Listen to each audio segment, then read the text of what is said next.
une frappe. Faustine Robert qui va centrer après rebond, pas un arrêt facile pour Christian Handler, touché au pied. Alors on espère que c'est dans le duel et pas une torsion, on revoit ça. Non, c'est un choc, je pense, avec Bakem. Ouais, c'est, je pense, un choc. En tout cas, le centre était... Ce sera Faustine Robert, c'est parti! Ça passe à côté du but et accompagné du regard, comme soulagé quand même par Christian Handler. Ouais, c'était tenté, c'était dans l'angle ouvert.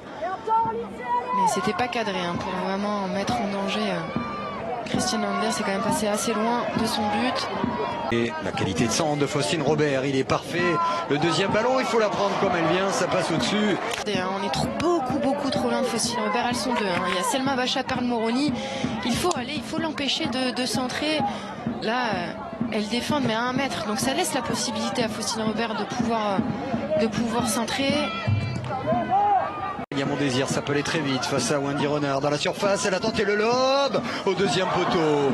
Elle a osé tenter le geste des plus grands. Nérélia Mondésir, elle s'est pris la tête à 2 mains. Non, c'était pas un centre, c'était son idée. Aller chercher la lucarne opposée de Christian Handler. Déjà cet appel dans le dos de Perle Moroni entre Wendy Renard et Perle Moroni. Et après, le geste était quasiment parfait hein, de la part de Nérélia Mondésir. C'est inattendu, c'est soudain. Mais son positionnement est parfait. Le centre de Torrent, il est bon, ça passe à côté. Et position de hors-jeu, cette fois-ci l'alignement. L'équipe du Montpellier-Hérault, il y a très clairement en jeu un bon mètre. Mais c'est cette équipe de Montpellier qui se trouve la plus dangereuse. Hein. Du côté de Montpellier, la frappe, pourquoi pas. Ça passe au-dessus de la lucarne sous une pluie désormais battante à Montpellier. Le Montpellier-Hérault qui bouscule, oui, au propre comme au figuré, les champions de France. C'est bien fait encore une fois ce décalage de Nérélia Mondésir, mais encore une fois on recule défensivement du côté de Lyon. On va pas sur la frappe, on va pas. Selma Bacha, pied gauche, c'est parti, le ballon sur la tête de Lindsay Horan, ça fait 1-0. De prendre de la hauteur, c'est Horan qui marque. Oui, encore une fois, hein, le pied de Selma Bacha. J'avais déjà dit hein, qu'il n'y avait pas que Wendy Renard à surveiller. Regardez. C'est Lindsay Horan qui a un très bon jeu de tête, qui prend le dessus sur Maëlle Lacra, qui ajuste Lisa Schmitt. Elle vient de loin. Allez, pourquoi pas frapper? Elle est passée, Delphine Cascarino, la frappe. Et l'envolée parfaite de Lisa Schmitt, c'était une balle de 2-0 en l'espace de 3 minutes. Sur cette très belle action de Delphine Cascarino, le petit crochet pour se remettre en position de frappe et ensuite elle arme, il y a la puissance. Mais la gardienne de Montpellier était vigilante. Donc cette main droite très ferme pour empêcher Delphine Cascarino de doubler la mise. Kainan en une touche, ça s'est bien joué. Et le pouce levé, oui, de Melvin Mallard. Elle a raison parce qu'il fallait oser. Direct, coup de sifflet d'Alexandra Collin. Montpellier a été très bon pendant une demi-heure, mais a été absent défensivement sur un coup de pied de Bacha pour Lindsay Horan. Ça fait 1-0 pour Lyon. Mallard qui place son coup de tête. Ça passe à côté. Situation pour les Lyonnaises. Avec ce long ballon pour Melvin Mallard qui avait été si peu trouvé dans la profondeur depuis le début du match. Et encore cette patte gauche de grande qualité de Selma Bacha. Cascarino, sa vitesse. Cascarino dans la surface, Van de Donk qui va frapper. Et bien plus haut sur le terrain, le centre deuxième poteau, centre tir. Et le petit pas vers son but. Bienvenue hein, de Lisa Schmitt.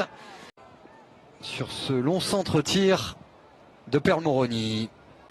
Et pour le moment, c'est Mondésir, côté gauche, aux prises avec son bat qui rentre sur son pied droit, la frappe, et c'est bien arrêté par Christian Handler. Première belle occasion pour Montpellier dans cette deuxième période. C'est vrai que les Lyonnaises avaient le pied sur le ballon depuis le début de la reprise. On revoit cette action, le 1 contre 1, elle passe entre son bat et Kaiman. Super frappe, Faustine Robert, pied droit, pied gauche, c'est parti. Malheureusement, c'est bien, c'est une bonne nouvelle. Allez, le corner, c'est parti, le coup de tête, oh, elle a raté son geste. Alice Sombat, elle en a mis Quelques-unes têtes de la sorte à l'entraînement. Oublié au deuxième poteau, c'est le geste technique qui n'est pas bon. Ouais, là, elle rentre sa tête dans ses épaules au lieu d'essayer de dominer ce ballon-là, de l'attaquer comme il se faut. Sur ce ballon récupéré par Cascarino. Oh, quel arrêt de Schmitz. Le Sommer. Eugénie Le Sommer, ça fait 2-0, un ballon perdu. La frappe de Cascarino Schmitz une fois. Mais le Sommer, insubmersible, on vous l'a dit. En ne lâchant pas, et au final, ça amène cette récupération de Delphine Cascarino, cette frappe, ce très bel arrêt dans un premier temps de Lisa Schmidt. Mais ensuite, c'est Eugénie Le Sommer qui a le geste juste pour pouvoir tromper la gardienne montpelliéraine qui avait fait effectuer un très bel arrêt au départ. Quelle frappe de Delphine Cascarino et quel arrêt de Lisa Schmidt. Crochet dans la surface penalty.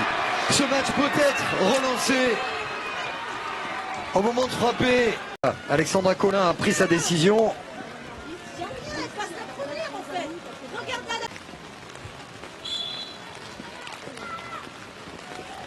Faustine Robert, c'est parti et c'est au fond.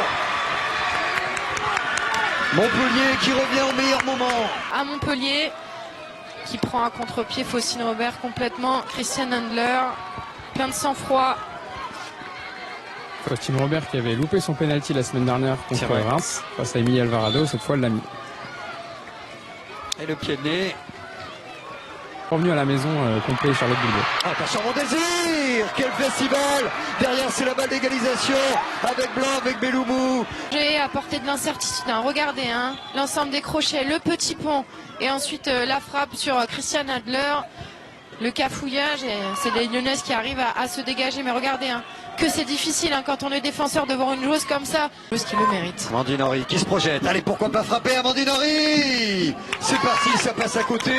Elle fait un bon match, elle est saignante. Elle a du jus, Amandine Henry.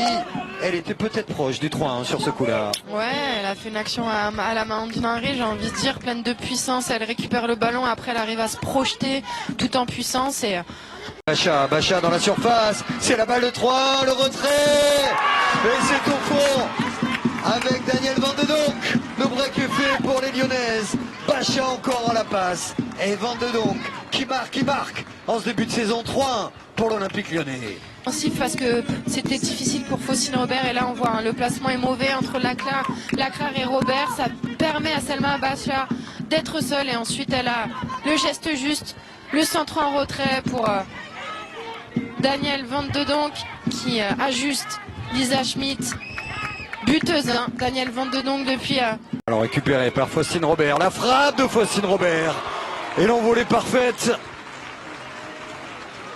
de Christiane Handler qui rappelle qu'elle est l'une des meilleures gardiennes du monde.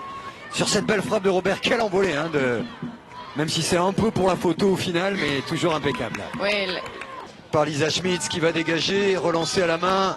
Le coup de sifflet, c'est terminé. Lyon a fait le travail pragmatique, efficace, en marquant sur ces temps forts des buts Lindsay Run, d'Eugénie Le Sommer, de Van de Donk, contre un but de Faustine Robert. Confirmation, Montpellier sera costaud, jouera le championnat à la 3e place. Et cet Olympique Lyonnais n'est pas encore à plein régime malgré le bon match.